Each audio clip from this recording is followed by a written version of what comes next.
1, 2, 3. We're good? Okay. 1, 2, 3, 4. Mic check. We're good? Everybody good? Thumbs. Yeah, I don't think I can talk. So we're good? Mic check. 1, 2, 3. Mic check. 1, 2, 3, 4, 5, 6. We're good? En español. Okay. 1, 2, 3. Okay. You guys ready? Yeah, good? With the white balance? You guys are good with white balance? All right.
silence our phones, please?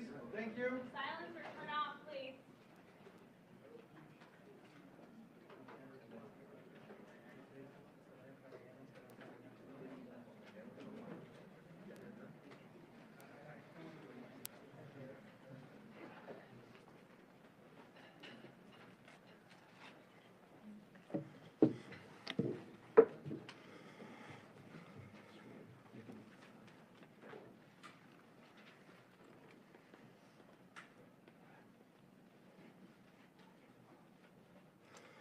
All right, good afternoon, everybody. My name is Kevin McMahill. I'm the sheriff of the Las Vegas Metropolitan Police Department, and we are collectively here this morning to give you an update on the Cybertruck explosion at the Trump Hotel on Las Vegas Boulevard yesterday. Our work never stopped, as many of you went to sleep last night, and I just want to give you an update on a lot of what it is that we found through the processing of the Cybertruck. This is a joint investigation involving the FBI, the ATF, the Las Vegas Metropolitan Police Department, and these folks worked through the night and found a lot of stuff that is very useful for this investigation. As you look at this Cybertruck here, we had to transport this down to our fleet services so that we could really get through this thing. And I remind you that the subject inside wasn't able to be removed for a very long period of time because he was burnt beyond recognition. And so as we continue to move through this, I'm going to talk a little bit about his identity and what we believe, but I would like to highlight a couple of things that the teams found inside of the Cybertruck that are useful to the investigation. And that, first and foremost, is a military identification. We also found a passport. We found a Desert Eagle 50 caliber semi-automatic pistol. And if you'll notice on a lot of these guns that we're going to talk about here, they're almost just burnt beyond recognition as well. There's a SLR model B30 semi-automatic firearm, number of fireworks that were still in the vehicle that had to be removed. Notably, we found an iPhone and a smartwatch, and then several credit cards were also in the name of our subject. Our subject is 37-year-old Matthew Livelsberger. He's of Colorado Springs, Colorado, born July 22nd of 1987. Now, as you'll see here on a picture of his driver's license, let's see, the question really still remains for me, and I know that there's a lot of you folks in the media that are identifying this person as the person in our vehicle. As I mentioned to you already, his body is burnt beyond recognition. And I do still not have confirmation 100% that that is the individual that was inside of our vehicle. And so as I'm calling it now, the subject or person of interest, I will not come back until I have the confirmation through DNA or medical records that this is indeed, in fact, the subject inside of the vehicle. Now, further complicating this identification of this individual, we also discovered through the coroner's office that the individual had sustained a gunshot wound to the head prior to the detonation of the vehicle. One of the handguns was found at his feet inside of the vehicle. Obviously, in how we're trying to identify him, and I'm feeling comfortable to give you this information, is a tremendous amount of substantial evidence to include he rented the Turo vehicle. There are 2 tattoos, one of which was on the stomach and one of which is on the arm, that we can see bits and pieces of it as in comparison to what it is that we now know he had on his body that has given us a lot of confidence that this is, in fact, the same person. As well as, the clearly obvious, which is the credit cards, the military identification, the passport. And then furthermore, as you'll see here in just a very short period of time, we tracked his movements from Colorado to Las Vegas, and in a number of the photographs that we were able to determine, he was the individual that was driving the vehicle. And also, I'd like to iterate this point to you. We still have only ever seen him in this vehicle, and we're not aware of any other subjects involved in this particular case. Now, I would like to acknowledge a couple of things because I know what's going on in the social media world, and there are a number of things in this case that are similar to the attack in New Orleans. We do know that our subject here served in the military. In fact, he's a current member of the military. Both of the subjects served at Fort Bragg, North Carolina.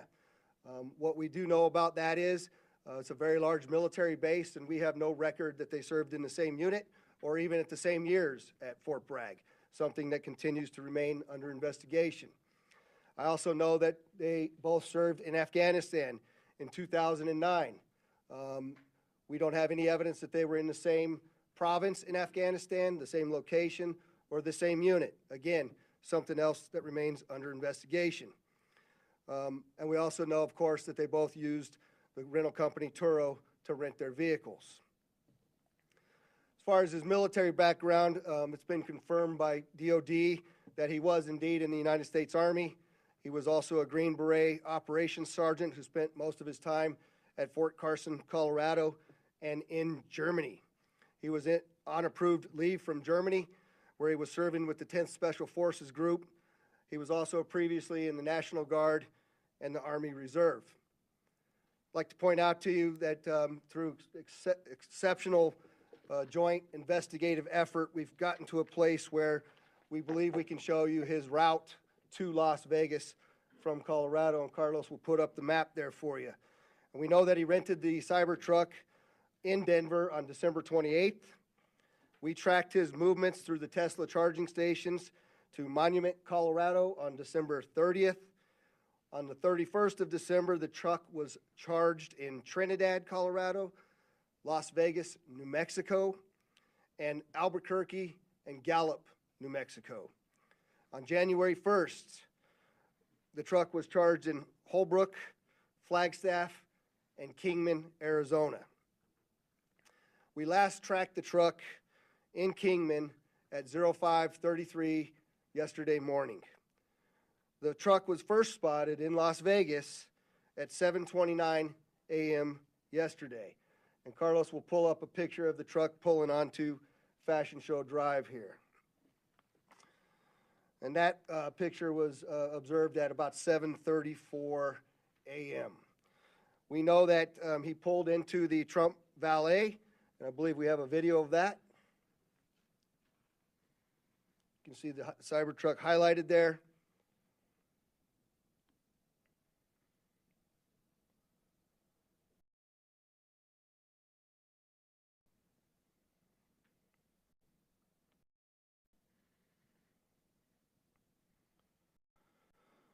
So through extensive surveillance video, we were able to track him leaving there, and we know that he went to several different places along Las Vegas Boulevard, and he spent some time in a parking lot of a business near Flamingo and Las Vegas Boulevard. We then have a video of the truck pulling back onto Las Vegas Boulevard from the Sands.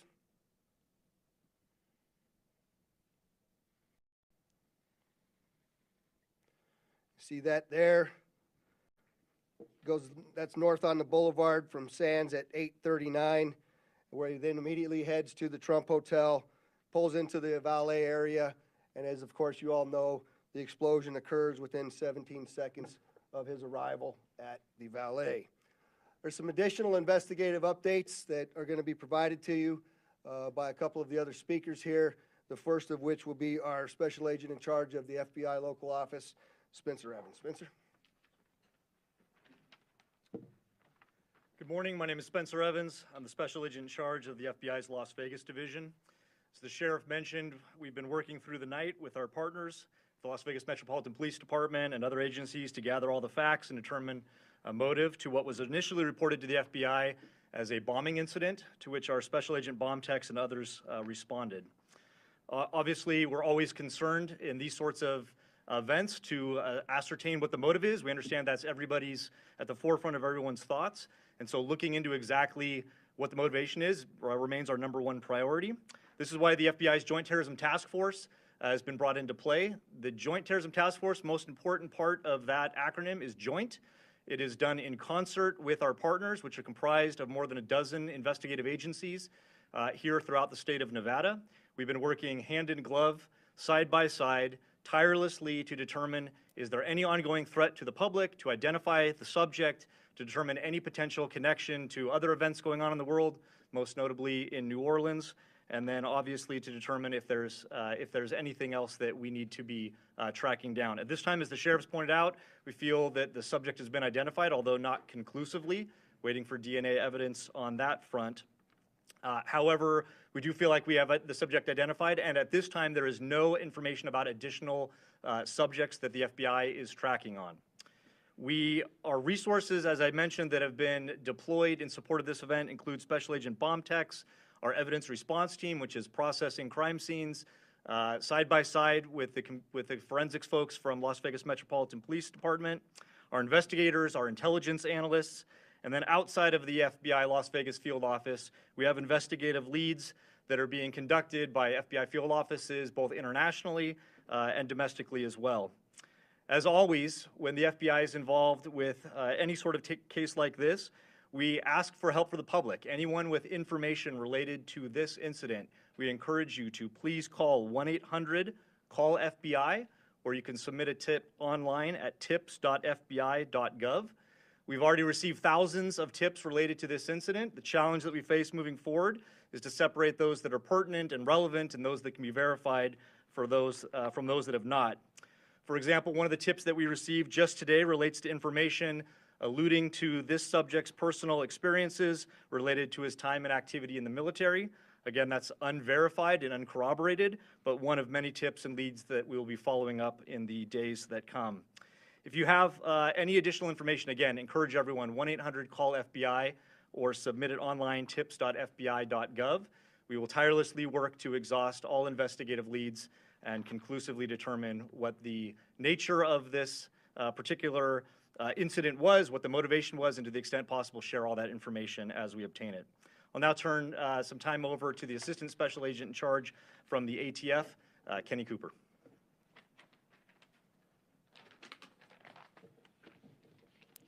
Good morning, everybody. My name is Kenny Cooper. I'm the Assistant Special Agent in charge of ATF San Francisco Field Division. ATF is bringing our expertise in post-blast investigations and our crime gun intelligence to specifically assist in this investigation. I will tell you that our Special Agent Bomb Techs are working with FBI and with Las Vegas Metro and sifting through that post-blast debris to find components and investigative leads that will derive from that evidence process. We're too early into that investigation process to give any determination as far as how this device was initiated. I will say that we do know that the components primarily consist of fireworks, mortars, aerial shells, and are all consumer fireworks. Nothing commercial grade has been discovered at this point, and we've identified some fuel enhancers like the Coleman fuel and VP Racing fuel and some explosive targets that can be purchased at any sporting goods store.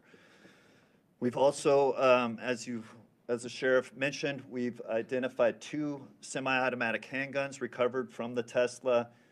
We have successfully traced those firearms, and I can tell you that Matthew Livesberg lawfully purchased both of these firearms on December 30th, 2024. We have agents following up those investigative leads. We know exactly where those firearms were purchased, and we will share any developments from those leads as they come in. Thank you.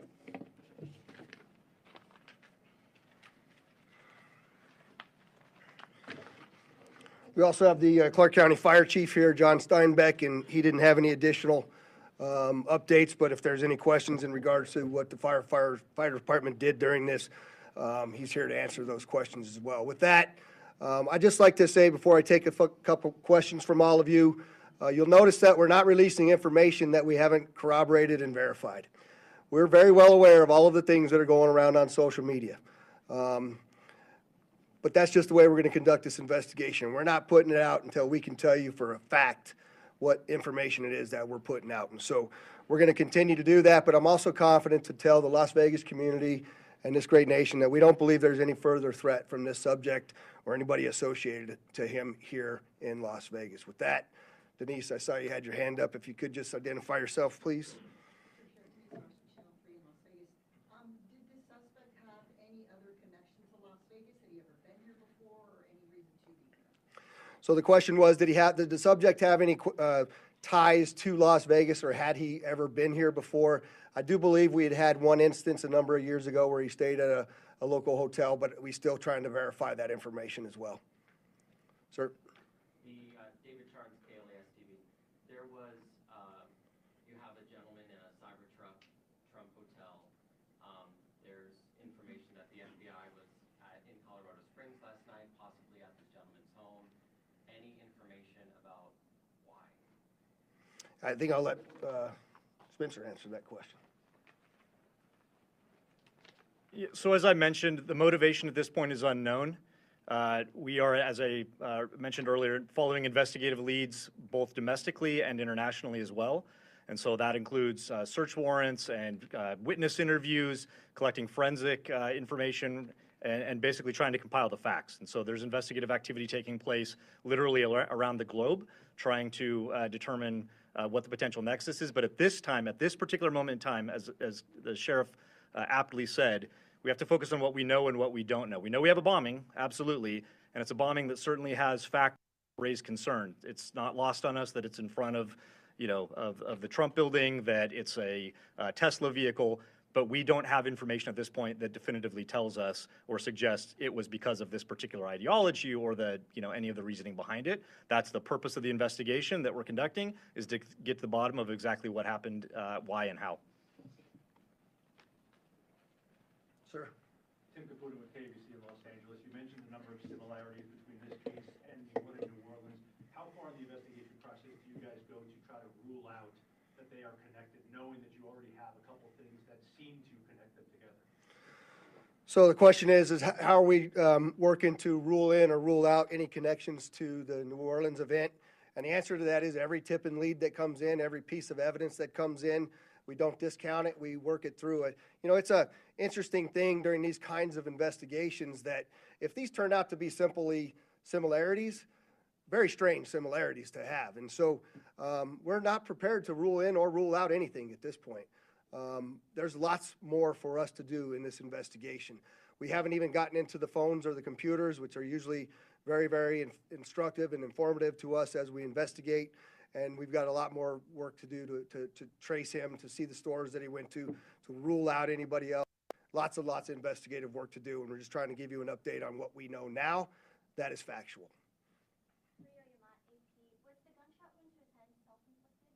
We believe the question is, was the gunshot self-inflicted? And we do believe it was, since he was the only person in the vehicle, and it occurred immediately prior to the vehicle blowing up. Back there, sir? Yes, sir. Morgan Chesky, NBC News. With the evidence you've seen so far, are you comfortable now calling this a suicide mission? The question is, am I comfortable calling it a suicide mission? I'm comfortable calling it a suicide with the bombing that occurred immediately thereafter. I'm not giving it any other labels. And with the friends and family you've spoken to so far, have they shared any prior red flags? The question is, did we have any of the family members share any particular red flags? Again, I'll go back to what I know is circulating on social media, but none of that has been verified at this point. And final question, real quickly. All the components you found inside the Cybertruck, were they all purchased in Colorado? The question is, were all the components found inside of the Cybertruck purchased in Colorado? And I don't know the answer to that. That's part of why we're doing the extensive part of the investigation. Hi, O'Neill, Associated Press. Can you talk a little bit about the security measures you have in place at the hotel now? So, as you all know, we had just successfully completed a New Year's Eve event where hundreds of thousands of people come to Las Vegas. I've extended our posture just like it is for a New Year's Eve event, where I have thousands of police officers that are working day in and day out. Obviously, dozens and dozens of people that are working on this investigation as well. We'll continue to look at what that security posture looks like, but I'm confident in the safety of our community as we move forward. Go ahead in the middle there. Any sort of criminal record at all? And also, do you know when that Turo vehicle was rented? The question was, is there any criminal record? None that I'm aware of. That has not been brought to my attention that he had a criminal record. And I said that the Cybertruck was rented on December 28th in Denver, Colorado. Right here? Hi. Have you guys been able to verify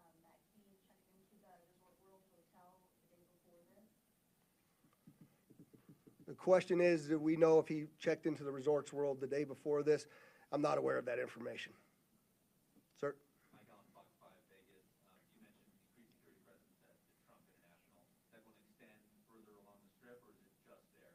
And how long do you anticipate that? The question's generally about the security posture, and that's entirely our entire community, not only Fremont Street and the Strip, but surrounding neighborhoods as well, just to make sure that we have the community feeling that level of safety that they need to feel after an event such as this. Right next to you there. Katie from the Las Vegas News Journal. How exactly were you guys able to use the charging stations to track the cars through? The question is, how were we able to use the tracking, or the charging stations to track the vehicle all the way through? And I'm not exactly sure how to answer that question just yet. I know that there's some capability by being able to determine that the car is connected to the charger. One of the things that we're looking for is anybody that may have been at the charging location at the same time. We're looking to try to identify them because their vehicles would have also had cameras that would have taped anybody in and around them. We're trying to get people that may have been in the same locations at the same time that have video on their vehicle that could provide that video to us as well. I'll take two more. Go ahead. Can you talk about the damage being contained by the Cybertruck itself, and do you think that plays into whether he was aiming to hurt others or was it like public suicide? Yeah, the question is about the Cybertruck and the lack of damage to the Cybertruck and containing the explosion. Carlos, if you could put that truck back up there, it might be helpful, but you know, you'll see if you look on the outside of that vehicle, it's hard to tell from that photograph, but other than the windows being gone, that's a bit more disassembled than it was at the scene, and the back area being blown off. There's no evidence of physical damage to the sides of that vehicle, and so the explosion that was in that vehicle sort of vented out and up, but it didn't even damage the glass doors at the Trump. So I'm not sure what that means. I also know that there's a number of unexploded pieces of the things that he had inside of that vehicle, and so I just don't think that it was done as well as he was expecting it to be done. But go ahead. Sophia Rodriguez with Univision Vegas. I was wondering, were you able to recover the video from the Cybertruck, or was that destructive? So the question is, are we able to recover the video from the Cybertruck? And many of you may know that those Cybertrucks contain a tremendous number of cameras. Again, Mr. Musk has sent out a number of his folks that will be arriving here this afternoon with the intent to try to capture the part of that captured all of the video from inside of the truck. Sir? Just quickly, you had mentioned a number of the components in the back of the truck that did not go off.